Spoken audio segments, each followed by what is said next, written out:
Hello student.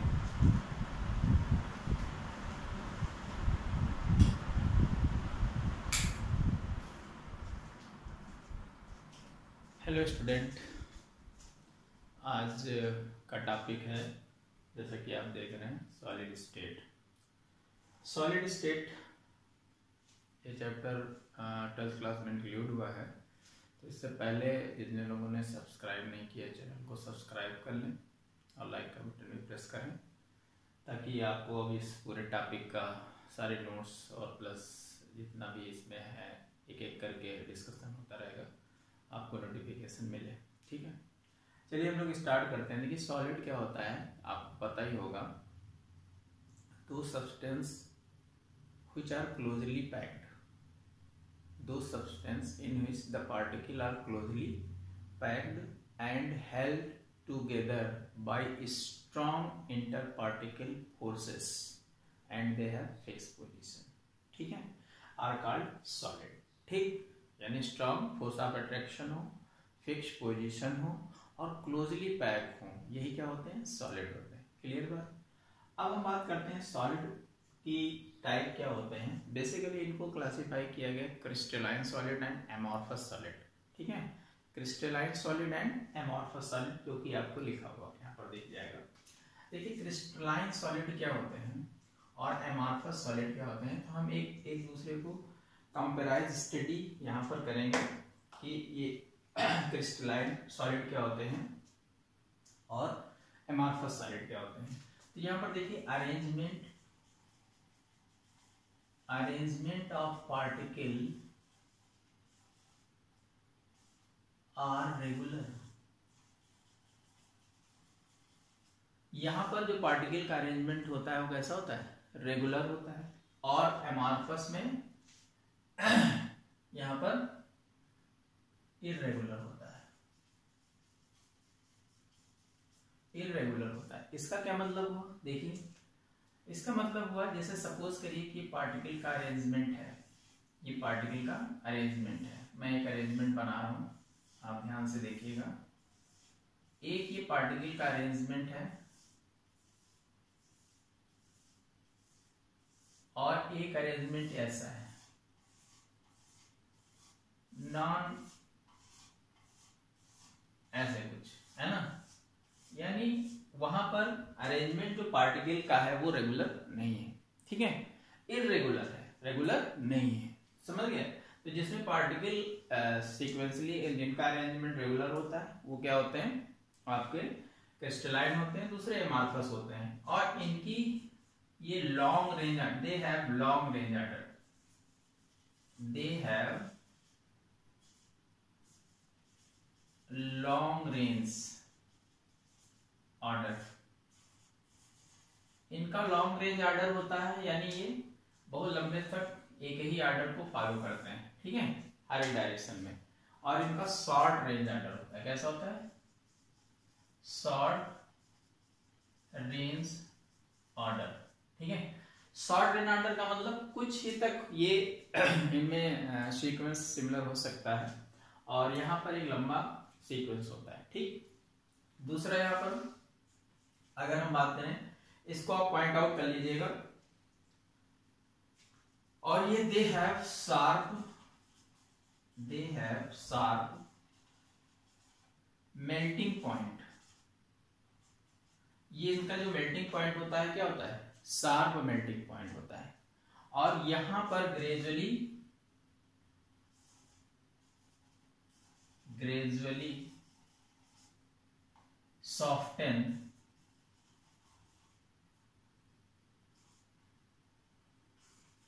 as at a range of temperature, यानी temperature की range होती है जहां पर ये सॉफ्ट होते हैं। इनका एक मेल्टिंग पॉइंट जो होता है वो शार्प नहीं होता। शार्प का मतलब ये होता है कि एक पर्टिकुलर टेम्परेचर पर ही सारे मेल्ट हो जाएंगे, लेकिन यहाँ पर क्या होगा, थोड़ा सॉफ्ट होगा फिर मेल्ट होना स्टार्ट होता है, ऐसी प्रोसेस होती है। ठीक है, ये आपके ट्रू सॉलिड्स होते हैं, ट्रू सॉलिड्स। और ये क्या होते हैं, स्यूडो सॉलिड होते हैं, स्यूडो सॉलिड, या इसको हम लोग सुपर कूल्ड लिक्विड भी बोलते हैं। क्या बोलते हैं? सुपर कूल्ड लिक्विड भी होते हैं। ठीक, ये ट्रू सॉलिड्स होते हैं, ये सुपर कूल्ड लिक्विड होते हैं। सुपर कूल्ड लिक्विड आपने देखा होगा, ग्लास जो होता है, जो पुरानी बिल्डिंग्स होती हैं उसमें जो ग्लासेस होते हैं वो नीचे उनका जो बेस होता है वो क्या हो जाता है, थिकनेस हो जाती है। ये क्वेश्चन आता है तो उसका रीजन क्या होता है कि सुपर कूल्ड लिक्विड होते हैं और लिक्विड की एक प्रॉपर्टी होती है फ्लूइडिटी, और फ्लूइडिटी की वजह से ही क्या करते हैं वो नीचे की ओर मूव करते हैं। ठीक, इसकी वजह से क्या होता है वो पार्टिकल वहां पर ग्लास जो होता है आपका वो थिक हो जाता है बेस पर। ठीक है, इसके बाद यहाँ पर एक पॉइंट आता है एन आइसोटॉपिक,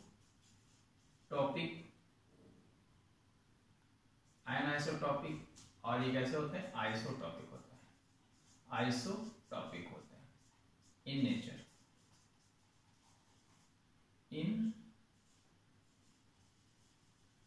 नेचर, ये एनाइसोटॉपिक नेचर के होते हैं और ये कैसे होते हैं? आइसोटॉपिक नेचर के होते हैं।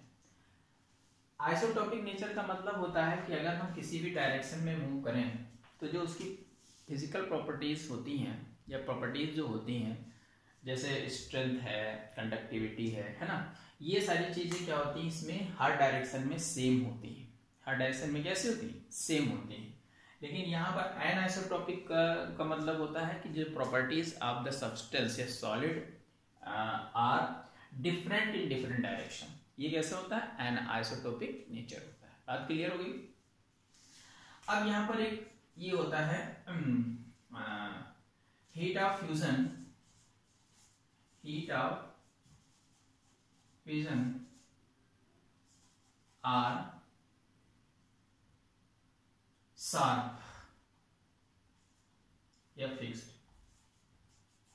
यहां पर ये क्या होती है? फिक्स्ड होती है। हीट ऑफ फ्यूजन क्या होता है? फिक्स होता है। फिक्स का मतलब कि अगर किसी वन मोस्ट सॉलिड को हम लोग मेल्ट कराते हैं तो वहां पर जो हीट ऑफ फ्यूजन होती है वो फिक्स होती है, उसकी वैल्यू क्या हो जाती है? फिक्स होती है। यहाँ पर वैल्यू फिक्स नहीं होती है। ठीक है, और एक चीज ये होता है कि अगर हम किसी चीज को नाइफ से काटें, अगर हम सॉलिड को नाइफ से कट करें तो after cutting the surface of crystalline solid are smooth, है ना? कैसा होता है? स्मूथ होता है, जबकि एमॉर्फस में कैसा होता है? रफ होता है। ठीक, तो ये कुछ बेसिक्स पॉइंट्स थे जो हम क्रिस्टलाइन सॉलिड और एमॉर्फस सॉलिड के बाद डिस्कस करते हैं। ये पॉइंट आपको समझ में आए होंगे। तो इस तरह से हम लोग, ये इसमें शॉर्ट नोट भी आता है, काफी बार पूछा गया है। ठीक है, अब हम लोग बात करते हैं कि क्रिस्टलाइन सॉलिड के टाइप कितने होते हैं। Type of crystalline solid.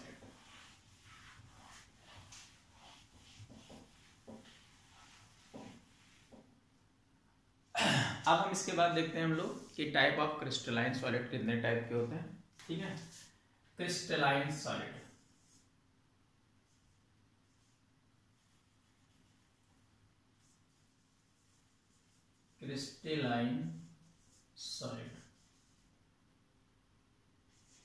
Types, इनके टाइप्स कितने होते हैं? ठीक है, क्रिस्टलाइन सॉलिड के टाइप कितने होते हैं? तो मैं आपको बता दूं क्रिस्टलाइन सॉलिड के जो टाइप होते हैं, एक होता है मॉलिक्यूलर सॉलिड, सेकंड होता है आपका आयनिक सॉलिड, थर्ड होता है आपका मेटालिक सॉलिड, एंड फोर्थ होता है आपका कोवैलेंट, या फिर इसको हम लोग नेटवर्क सॉलिड कहते हैं। मॉलिक्यूलर सॉलिड, नेक्स्ट है आयनिक solid, metallic solid, and other है कोवैलेंट या नेटवर्क सॉलिड। ठीक है, तो ये टाइप्स होते हैं, और इसमें जो 3 टाइप्स के पार्ट होते हैं, ये पोलर, नॉन पोलर, और हम बात करते हैं यहां पर हाइड्रोजन बॉन्डेड, है ना, hydrogen bonded molecular solids. 3 type इसके होते हैं। तो हम एक एक करके इस पर बात करते हैं कि कौन क्या होता है। ठीक है, एक चार्ट हम लोग बनाते हैं सिंपल सा, देखते हैं चार्ट बना करके। मॉलिक्यूलर सॉलिड में हम लोग चार्ट बनाते हैं। एक चार्ट सा बेहतरीन बनाते हैं। देखिए यहाँ पर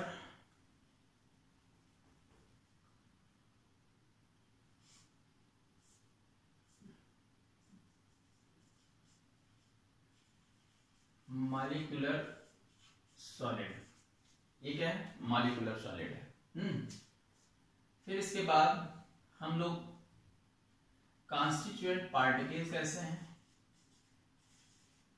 कॉन्स्टिट्यूएंट पार्टिकल कैसे हैं उसके अंदर, ठीक है। उसके बाद बॉन्डिंग,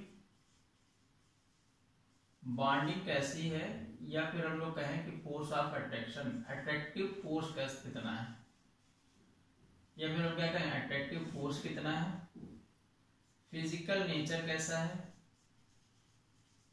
फिजिकल नेचर कैसा है उसका, फिजिकल नेचर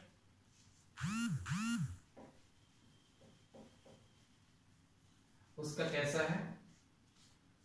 और उसके बाद यहां पर बात करेंगे electrical conductivity, electrical conductivity, melting point, और यहां पर एग्जाम्पल, ठीक है। चलिए हम इस पर बात करते हैं, आपको चीजें समझ में आई होंगी। जल्दी से हम लोग इस पर थोड़ा डिस्कशन कर लेते हैं कि क्या होता है। देखिए मॉलिक्यूलर सॉलिड, मैंने आपको बताया था कि मॉलिक्यूलर सॉलिड कितने होते हैं, नॉन पोलर, नॉन पोलर, यहां पर कैसा होगा नॉन पोलर, मॉलिक्यूलर सॉलिड कैसे होते हैं नॉन पोलर, यहां पर पोलर और हाइड्रोजन बॉन्डेड, कैसे होंगे पोलर, नॉन पोलर और हाइड्रोजन बॉन्डेड। ये इतने टाइप के यहां पर आपके पोलर, नॉन पोलर और हाइड्रोजन बॉन्डेड, ठीक है। देखिए इन सब में कॉन्स्टिट्यूएंट पार्टिकल्स क्या होगा, मॉलिक्यूल, क्या होगा मॉलिक्यूल, मॉलिक्यूल इसमें भी रहेगा, क्योंकि यहाँ पर जो पार्टिकल होगा, पार्टिकल क्या हो सकते हैं एटम, मॉलिक्यूल्स, आयंस हो सकते हैं।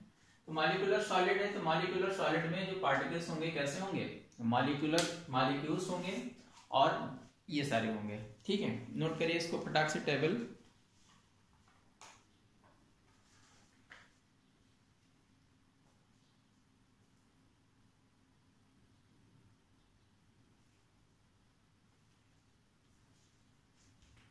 ठीक है, अब देखिए बॉन्डिंग कैसी होगी, यहाँ पर बॉन्डिंग देखिए जो आपका नॉन पोलर होगा, नॉन पोलर का मतलब होता है ऐसे बीच में बॉन्डिंग हो जहां पोलैरिटी डेवलप ना हो, ठीक है।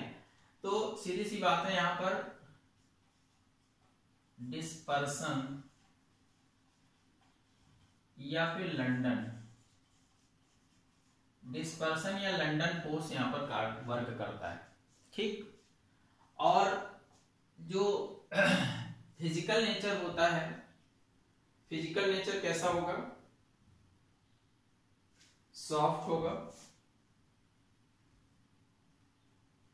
फिजिकल नेचर कैसा होगा, soft. Electrical conductivity insulator, melting point very low, और एग्जाम्पल है आर्गन, आयोडीन, हाइड्रोजन, CCl4, ये इसके क्या है CO2, ये क्या हो सकते हैं इसके एग्जाम्पल हो सकते हैं एक्सेट्रा में। नोट करिए यहां पर जो पोलर होंगे उनके बीच में कौन सा फोर्स होगा, जल्दी बताइए। पोलर के बीच में सीधी सी बात है dipole, dipole, dipole, dipole force of attraction होगा। ये भी कैसे होंगे, सॉफ्ट होंगे। इंसुलेटर होंगे, लो होगा, लो होगा।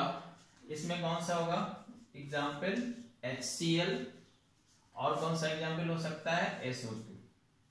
ठीक है, यहां पर हाइड्रोजन बॉन्डिंग होगी, कैसी होगी, हाइड्रोजन बॉन्डिंग होगी, और ये हार्ड होंगे, ये हार्ड होगा, ये कैसा होगा, इंसुलेटर, लो यहां पर भी होगा, और वाटर इसका एग्जाम्पल है IC, आइस बोलते हैं। बात समझ में आ गई। देखिए नॉन पोलर मॉलिक्यूलर सॉलिड कितने, नॉन पोलर, पोलर और हाइड्रोजन बॉन्डेड।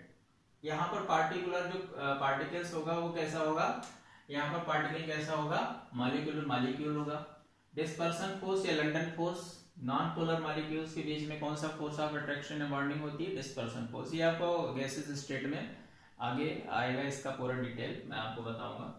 फिर यहाँ पर सॉफ्ट होते हैं इंसुलेटर, लो वेरी लो इनका होता है, आर्गन है, आयोडीन है, हाइड्रोजन है, कार्बन, ये सब है ना। डायपोल, सॉफ्ट, इंसुलेटर, ये सारे, ये इसका एग्जांपल है आपका किसका, क्रिस्टलाइज्ड सॉलिड में मॉलिक्यूल का। जल्दी नोट करिए इसको, फिर हम आगे की बात करें।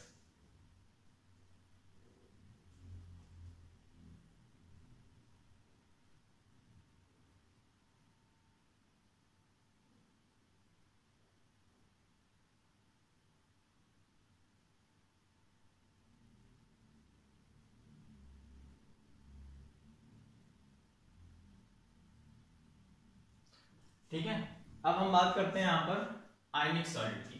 किसकी, आयनिक सॉलिड की बात करते हैं। यहाँ पर कौन आएगा, आयनिक सॉलिड। ठीक है, किसकी हम बात करेंगे यहाँ पर, आयनिक सॉलिड की।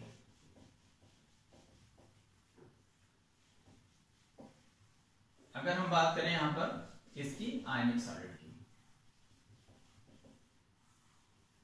ठीक है, कैसा होगा, आयनिक सॉलिड, कैसा होगा, आयनिक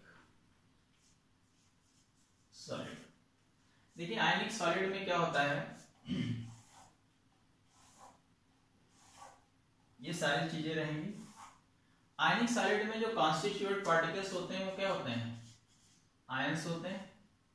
कौन से होते हैं, आयंस होते हैं। यहां पर इलेक्ट्रोस्टैटिक फोर्स ऑफ अट्रैक्शन होता है, इलेक्ट्रोस्टैटिक फोर्स ऑफ अट्रैक्शन यहां पर काम करेगा। ठीक है, ये हार्ड होते हैं, ये कैसे होते हैं, हार्ड होते हैं, क्योंकि जो आपके आयनिक कंपाउंड होते हैं उनका मेल्टिंग पॉइंट, बॉइलिंग पॉइंट कैसा होता है, हार्ड होता है। तो यहाँ पर आयंस होंगे, इलेक्ट्रोस्टैटिक फोर्स ऑफ अट्रैक्शन होगा, हार्ड होंगे। इलेक्ट्रिकल कंडक्टिविटी कैसी होती है, इन सॉलिड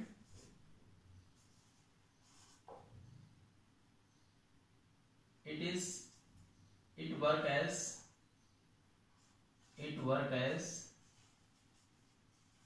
insulator। ये इंसुलेटर की तरह सॉलिड फॉर्म में काम करते हैं, बट एज ए कंडक्टर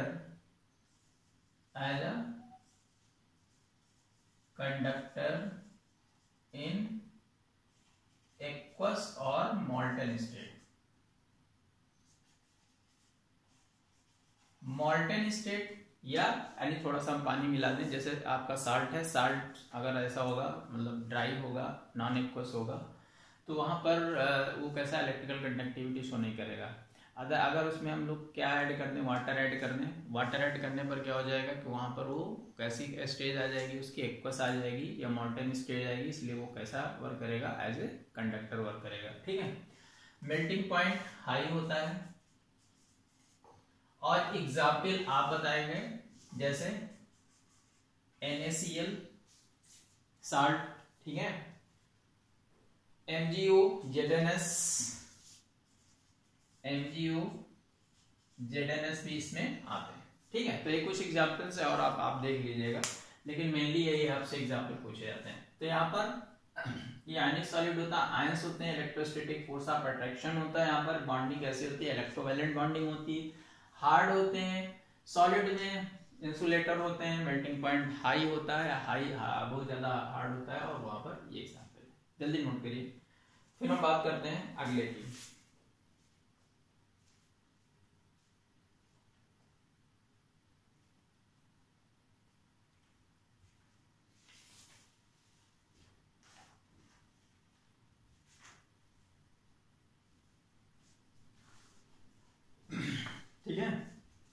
एक चीज और, हार्ड बट ब्रिटिल। एक चीज और बढ़ा लीजिए, ब्रिटिल का मतलब अगर उसको हम ऐसे पटक दें तो बिखर जाते हैं, ठीक है। तो ये ब्रिटिल भी हार्ड होते हैं लेकिन ब्रिटिल होते हैं, फेंकने पर ये बिखर जाते हैं, ठीक है ये चीज। अब हम बात करते हैं इसके आगे, दिख रहा है,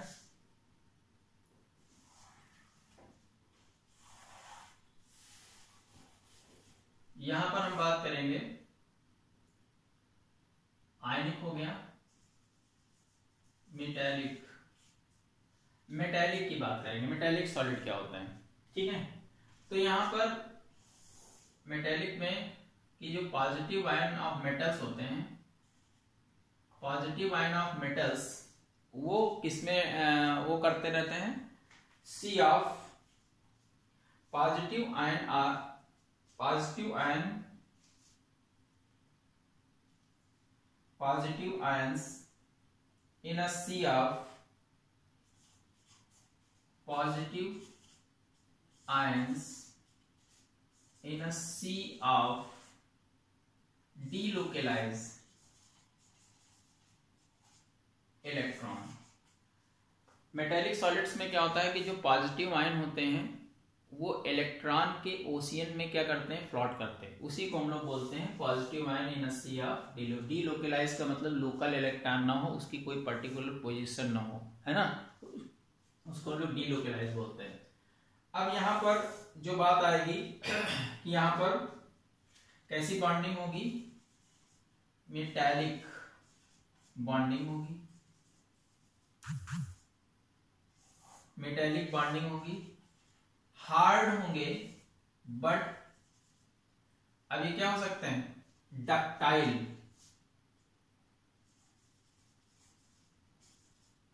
कैसे होते हैं, हार्ड होते हैं लेकिन कैसे होते हैं, डक्टाइल नेचर के होते हैं, हार्ड बट डक्टाइल, या फिर हम इसको मैलिएबल भी बोलते हैं, ठीक है।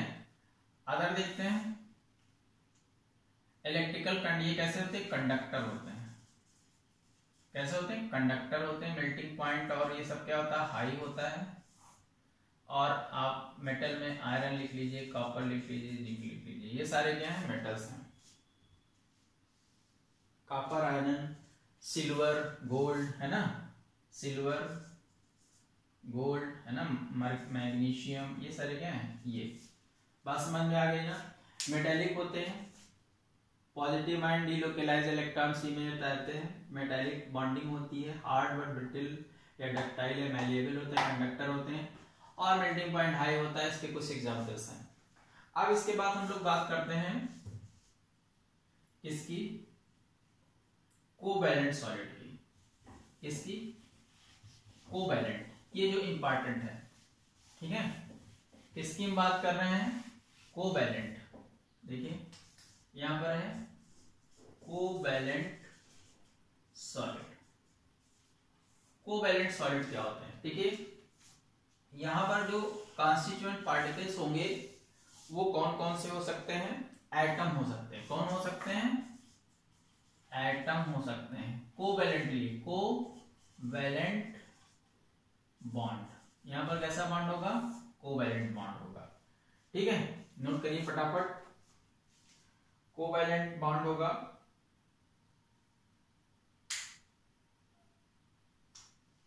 ठीक है। यहां पर ये कैसे होंगे, सॉरी सॉफ्ट होंगे, कैसे होंगे, सॉफ्ट होंगे। यहां पर ये कैसे होंगे, कंडक्टर, एक मिनट, इसको एक तरह से और सीधे कर लीजिएगा। यहां पर एक हार्ड होगा और एक सॉफ्ट होगा। जो हार्ड होगा वो इंसुलेटर होगा और जो सॉफ्ट होगा वो क्या होगा, कंडक्टर होगा। ये चीज बहुत बड़ी, यहां पर ये वेरी हाई, यहां पर क्वार्ट्ज और यहां पर डायमंड, ALN, ये सारे हैं। और यहां लो होगा, ये यहां पर क्या होगा, ग्रेफाइट, ये क्या होगा, ग्रेफाइट। तो ये बहुत इंपॉर्टेंट है यहाँ पर कि जो आपके कोवैलेंटली बॉन्डेड होते हैं आपका, या कोवैलेंटली बॉन्डेड सॉलिड होते हैं या कोवैलेंट सॉलिड्स होते हैं, उसमें जो कॉन्स्टिट्यूएंट पार्टिकल होते हैं क्या होते हैं, एटम्स होते हैं। बॉन्डिंग कोवैलेंट बॉन्डिंग होती है। इनमें दो कैटेगरीज होती हैं, क्या, कुछ सॉफ्ट होते हैं और कुछ क्या होते हैं, हार्ड होते हैं। जैसे जो हार्ड होंगे वो इंसुलेटर होंगे, बहुत ही ज्यादा इनका मेल्टिंग पॉइंट्स होता है, जैसे सिलिकॉन या क्वार्ट्ज कहते हैं, सिलिकॉन ऑक्साइड या क्वार्ट्ज, डायमंड और एल्युमिनियम नाइट्राइड, है ना। ये सॉफ्ट होते हैं, कंडक्टर होते हैं, लो होता है, ग्रेफाइट होते हैं। ठीक है, ये सारी चीजें यहाँ पर आपने देखी कि यहाँ पर जो टाइप ऑफ सॉलिड्स होते हैं उनके क्रिस्टलाइन सॉलिड की हमने बात कर ली। नोट करिए फटाक से, फिर आगे टॉपिक स्टार्ट करते हैं।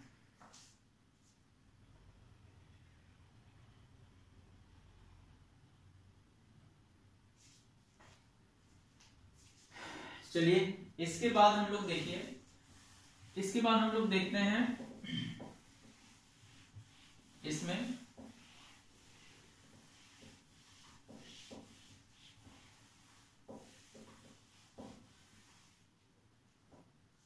इसके बाद हम लोग यहां पर देखते हैं स्पेस लैटिस। स्पेस लैटिस क्या होती है, बहुत इंपॉर्टेंट है। Space lattice and unit cell,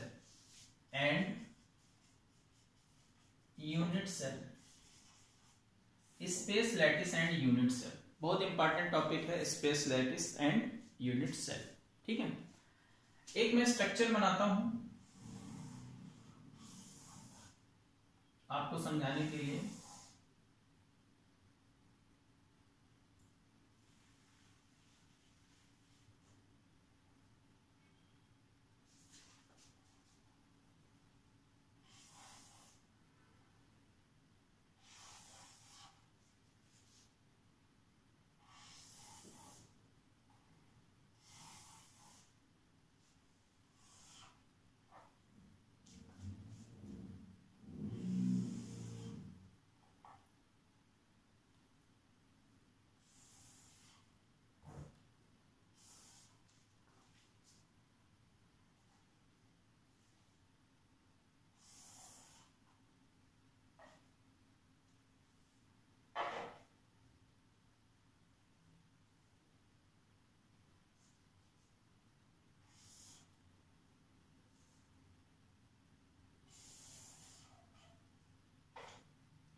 देखिए यहां पर मैं आपको बनाने की कोशिश कर रहा हूं।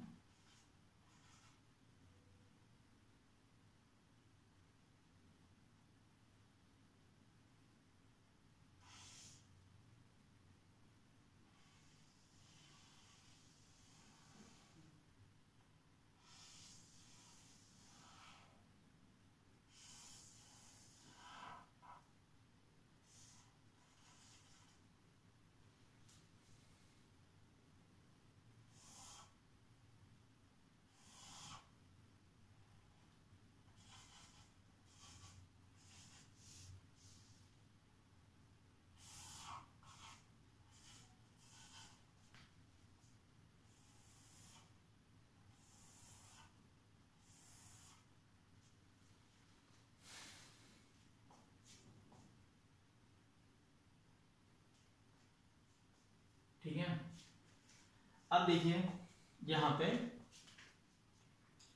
ये जो पॉइंट्स हैं, ये मैं पॉइंट्स कुछ बना रहा हूं। ठीक है,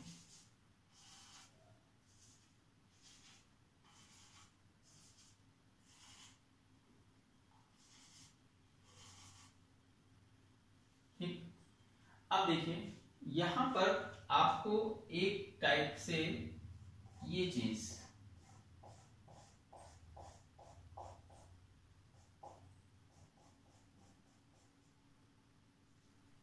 ठीक है, इतना पोर्शन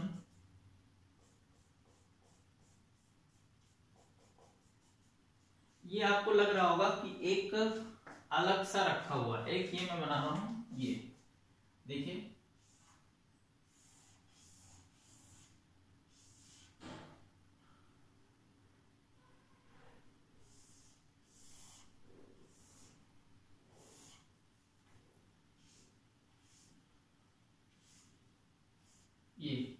ये इतना पोर्शन, ये आपको लगेगा कि यहाँ पर एक पोर्शन इतना ये उठा करके यहाँ पर रखा हुआ है, ठीक है। तो इसका क्या मतलब हुआ कि ये क्या है, ऐसे ये पॉइंट्स होते हैं और यहाँ पर ये क्या होता है, एक चीज ये सेलेक्ट कर ली जाती है, यानी कि जो अरेंजमेंट होता है पार्टिकल्स का जो अरेंजमेंट होता है 3D स्पेस में, यानी arrangement of particles in 3D space which represent the sequence of या pattern of solid are called space lattice, है ना। जो पर्टिकुलर पार्टिकल्स का 3D स्पेस में सीक्वेंस अरेंजमेंट एक होता है, सीक्वेंस को जो रिप्रेजेंटेशन किया जाता है उसी को हम लोग क्या बोलते हैं, स्पेस लैटिस बोलते हैं।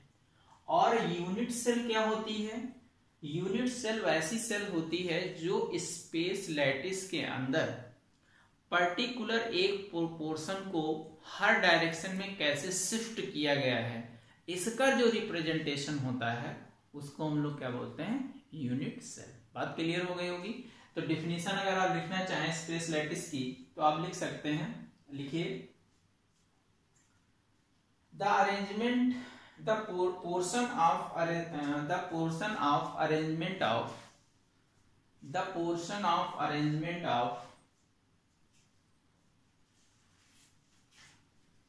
constituent particle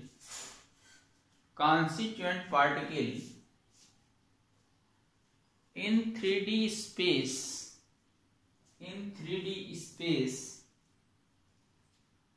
are called space lattice,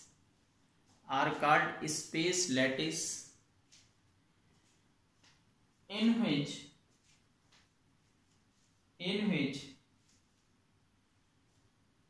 each particles are considered as point। इसको हम लोग किस में कंसीडर करते हैं, पॉइंट को कंसीडर करते हैं। यानी स्पेस लैटिस क्या है, पर्टिकुलर एक अरेंजमेंट है कॉन्स्टिट्यूएंट पार्टिकल्स का 3D स्पेस में, जो ये बताता है कि वहां पर सीक्वेंस कैसा होगा, सॉलिड का सीक्वेंस कैसा होगा, कैसे अरेंज होंगे पार्टिकल्स, उसी को हम लोग स्पेस लैटिस बोलते हैं। बात क्लियर हो गई। स्पेस लैटिस क्या है। अब यूनिट सेल्स क्या है, नोट करिए, यूनिट सेल्स क्या है। Unit cells. A unit cell is the smallest portion. A unit cell is the smallest portion of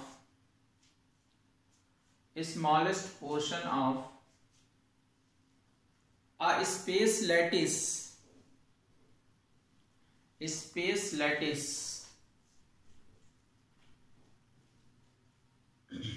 Which when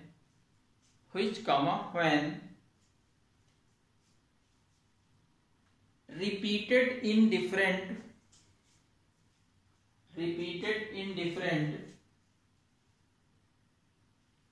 direction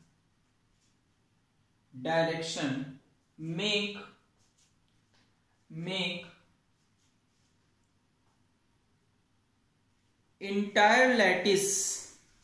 entire lattice are called unit cell, यानी space lattice का smallest portion जो ये बताता है, किसी भी जिस सीक्वेंस को बताता है जो बार बार वही रिपीट होकर के डिफरेंट डायरेक्शन में क्या करती है, अरेंज होती है, उसी को हम लोग क्या बोलते हैं, आपकी यूनिट सेल कहते हैं। यानी repetition of smallest portion of space lattice are called unit cell. ठीक है, चलिए अगर हम यहां पर बात करें कि यूनिट सेल के टाइप कितने होते हैं। यूनिट सेल के क्या होते हैं, टाइप्स कितने होते हैं। देखिए एक यूनिट सेल हम लोग बनाते हैं, देखिए यहां पर यूनिट सेल हम लोग बना रहे हैं, ठीक है।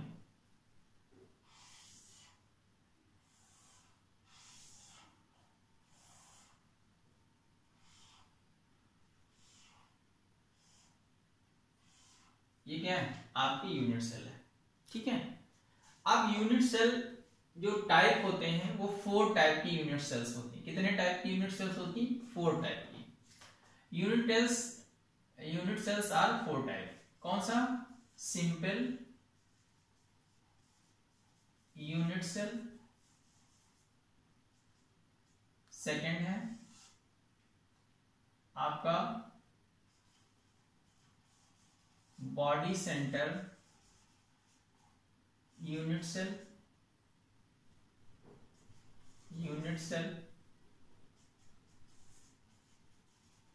फेस सेंटर यूनिट सेल, और एक होता है एंड सेंटर यूनिट सेल। तो 4 टाइप की यूनिट सेल होती हैं। इसको हम लोग प्रिमिटिव भी बोलते हैं। क्या बोलते हैं, प्रिमिटिव मतलब बहुत पुरानी, है ना। प्रिमिटिव का क्या मतलब होता है, बहुत पुरानी सेल। तो सिंपल यूनिट सेल, इसको एस, अभी हम आगे बात करेंगे, बॉडी सेंटर्ड, फेस सेंटर्ड, या इसको simple unit cell, SCC, BCC, FCC, इस तरह से हम लोग डिस्कशन करते हैं। अब हम लोग सिंपल से जानते हैं कि सिंपल यूनिट सेल्स क्या होती हैं। देखिए सिंपल यूनिट सेल में क्या होता है कि जो कार्नर होते हैं, जो आपका रूम होता है, रूम में कितने कार्नर होते हैं भाई बताइए, आपके रूम में कितने कार्नर, कितने, एक रूम के अंदर कितने कार्नर होते हैं। देखिए आप काउंट करिए, 1 2 3 4 रूफ, 1 2 3 4 फ्लोर और रूफ, है ना, देख करके मिलाते हैं। तो 4 नीचे 4 ऊपर, कितने, 8 पॉइंट्स जो होते हैं, 8 कॉर्नर्स जो होते हैं, वहां पर अगर पार्टिकल्स का रिप्रेजेंटेशन किया जाता है किसी भी यूनिट सेल के अंदर, अगर पार्टिकल्स कहां पर प्रेजेंट है, ओनली कार्नर पर, तो वो कैसा होता है, ये सिंपल यूनिट सेल बोला जाता है ना। तो हम लोग क्या बोलते हैं, only particles are present only in the corner of unit cell are called simple unit cell. Okay, बात क्लियर हो गई। चलिए अब हम बात करते हैं, तो ये तो आपकी वो हो गई। अगर हम बात करें यहां पर कि सेकंड वाली कौन सी होगी, देखिए एक ये मैंने बनाया, ये कार्नर, ये कार्नर, ये कार्नर, ये कार्नर, ये कार्नर, ये कार्नर और ये कार्नर और ये कार्नर, ठीक है। तो ये तो 4 कार्नर होंगे, यूनिट सेल में 4 कार्नर होते ही होते हैं, ठीक है। तो ये आप समझ लीजिए सिंपल का मतलब 4 कार्नर वाली जो यूनिट सेल्स, 8 कार्नर वाली जो यूनिट सेल होगी, 8 कार्नर वाली जो यूनिट सेल होगी वो कैसी होगी, सिंपल यूनिट सेल या प्रिमिटिव यूनिट सेल। तो अगली यूनिट सेल अगर आ रही है तो सीधी सी बात है, उसमें 8 कार्नर तो होने ही होने, कार्नर पर होने ही होने, ठीक है। लेकिन क्या कह रहा है, बॉडी सेंटर, यानी बॉडी के एक सेंटर में यहां पर एक पार्टिकल प्रेजेंट है। कहां पर, बॉडी के सेंटर। और अगर बॉडी के सेंटर में ये प्रेजेंट होता है तो इसी को हम लोग क्या बोलते हैं, बॉडी सेंटर्ड यूनिट सेल, है ना।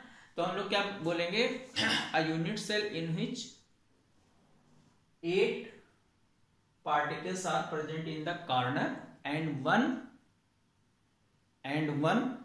in the center of unit cell are called body centered unit cell। बात क्लियर हो गई। अब हम बात करते हैं सेकंड की, एक और हम बनाते हैं,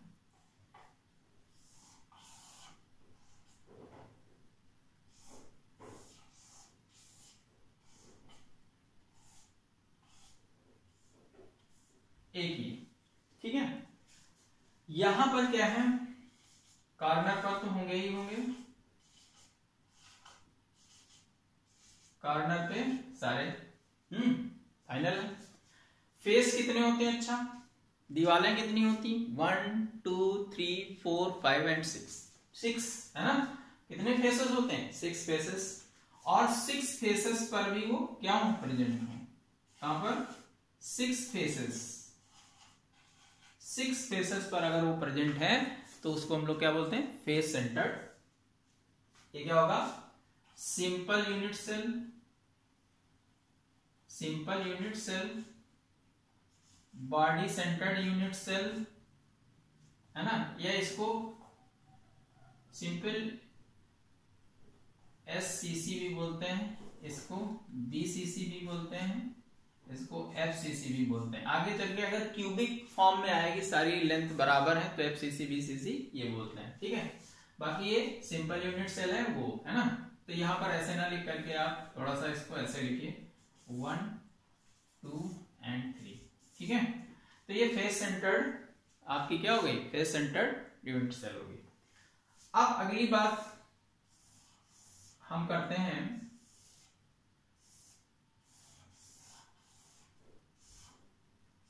इंड सेंटर्ड बॉडी सेल की। कौन सी? End centred. कैसी? End centred. इंड सेंटर्ड में क्या होगी? ये सेंटर में होगी, बाकी 8 तो होने ही होने हैं, 8 तो होने ही होने हैं। और यहां पर क्या होगा? इंड पर होगा, ये इस तरह से, ये इंड पर। अगर इंड पर है तो उसको हम लोग क्या बोलेंगे? इंड सेंटर्ड, ठीक। तो कितने टाइप की आपकी यूनिट सेल्स हो गई? बोलो भाई, कितने टाइप की यूनिट सेल्स हो गई? टोटल यूनिट सेल का नंबर कितना हो गया? 4 टाइप की यूनिट सेल आपके पास है, ठीक है। 1 2 3 एंड 4 टाइप की यूनिट सेल यहां पर प्रेजेंट है। इन्हीं के बेस पर सारा क्वेश्चन आगे निकलेगा। अब देखिए यहां पर हम एक और बात करते हैं कि यहां पर simple unit cell, body centered unit cell और ये यहां पर 8 होंगे। एक क्वेश्चन यहां पर आता है, इसको आप नोट कर चुके होंगे, तो आपको ये क्लियर हो गया होगा कि बॉडी सेंटर्ड, फेस सेंटर्ड और ये सारी, इसमें देखिए कितने हैं? फेस सेंटर पर 8 कार्नर पर है और 6 कहां पर है? फेसेस पर है। 8 कार्नर एक बॉडी पर है और 8 कार्नर और 2 कहां है? सेंटर पर है, ठीक है। अब इसमें एक क्वेश्चन आता है, इसमें एक क्वेश्चन ये आता है कि नंबर ऑफ पार्टिकल, क्या? Number of particles, number of particle in unit cell, number of particles in unit cell, how many numbers of particle present in a unit cell, ठीक। देखिए अगर हम लोग सिंपल की बात करेंगे, सिंपल वाली यूनिट सेल, ठीक है, तो यहां पर जो नंबर ऑफ पार्टिकल, अभी मैंने स्पेस लैटिस बनाया था, ठीक है। स्पेस लैटिस के अंदर वो 8 कार्नर पर तो होंगे ही होंगे, कहां पर? 8 कार्नर पर तो होंगे ही होंगे, और साथ में कहां पर होंगे भाई? 8 कार्नर पर तो होंगे ही होंगे और साथ में कहां होंगे? देखिए 8 कार्नर पर ये हैं, ठीक है। लेकिन अगर यही अंदर की ओर स्पेस लैटिस में जाएगा तो ये पार्टिकल्स जो होगा, यानी इस पार्टिकल्स के ऊपर हम लोग कितनी साइड से हम यहाँ पर एडजस्ट कर सकते हैं? देखिए किधर हम लोग एडजस्ट कर सकते हैं? 2 पीछे कर सकते हैं, 4 ऊपर कर सकते हैं, यानी टोटल 8, यानी 8 एटम हम इस कार्नर वाले एटम के साथ अटैच कर सकते हैं। हर एक एटम का जो पार्टिसिपेशन होता है स्पेस लैटिस में, वो कितने यूनिट सेल के थ्रू होता है? 8 यूनिट सेल के थ्रू होता है। इसलिए जो number of particle, number of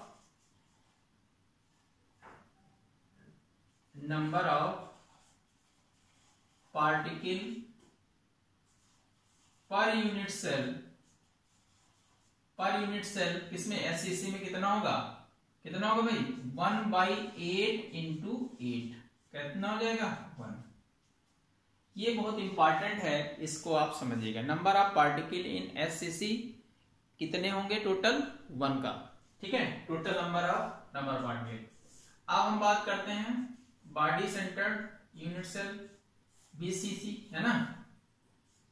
तो यहां पर देखिए क्या होगा, इस वाले केस में यहां पर एक बॉडी में आ जाएगा, ठीक है। तो यहां पर जो नंबर ऑफ पार्टिकल्स होंगे, number of particles in unit cell, यहां पर क्या होंगे 8, यानी कॉर्नर प्लस सेंटर, ठीक है।